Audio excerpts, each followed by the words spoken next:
It was a quiet summer night in Villisca, Iowa, on June 9th, 1912. The small town was peaceful, almost sleepy. Families sat down for dinner.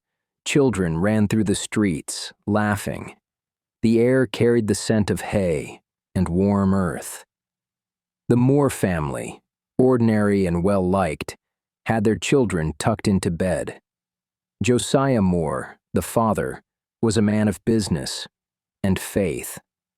Sarah Moore, the mother, cared for the household with quiet diligence. That night, two young cousins, Ina and Mary Stillinger, were visiting. Their laughter echoed faintly through the rooms of the house. Nothing seemed out of place. The town carried on with its quiet rhythms, oblivious to the horror that was about to unfold. By morning, the town awoke to a scene of unimaginable terror. Neighbors, curious because the Moores had not opened their doors or shutters, noticed an unusual silence. When they approached the house, they found it locked. But the stillness inside was heavy, almost oppressive. The first person to enter saw a scene that would haunt them forever. Every member of the Moore family, along with the two visiting children, had been brutally murdered with an axe. The victims lay where they had fallen, their lives taken in the night. Shock and disbelief spread through the town like wildfire. Families, friends, neighbors could not comprehend how such an atrocity could occur in a quiet Iowa town. The investigation began immediately. Law enforcement and detectives from neighboring towns combed the house for clues. The crime scene was meticulously documented. There was no clear sign of forced entry. The windows were locked, the doors bolted from the inside. Whoever committed this crime had planned it carefully and moved silently in the dead of night. The murder weapon, an axe found in the house, became the central piece of evidence. Authorities questioned anyone who might have had a motive.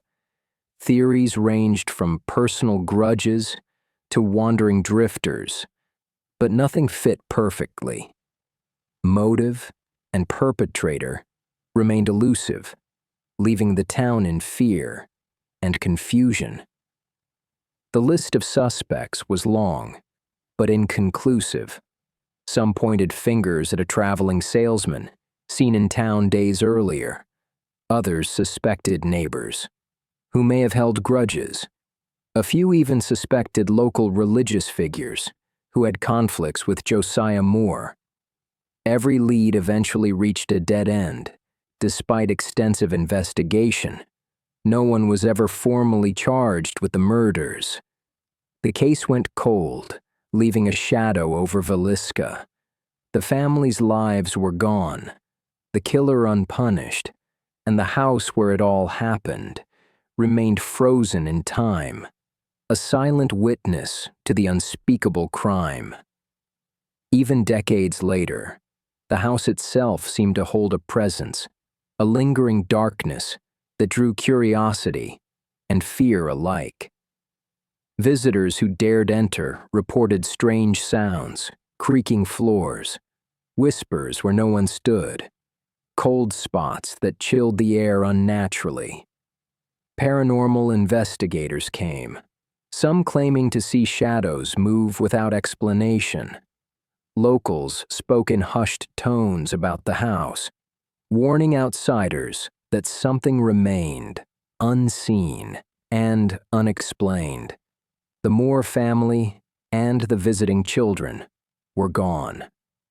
But the story of that night lived on, in every rumor, every warning, and every shadow in Villisca. Historians have pieced together as much as possible from old records, newspapers, and personal accounts. Yet, even with modern forensic methods, the case remains unsolved. The town remembers the victims, and each year, The anniversary of that night brings a quiet reflection on what happened. People come from around the country to see the house, to try to understand, to feel the terror that once filled its walls.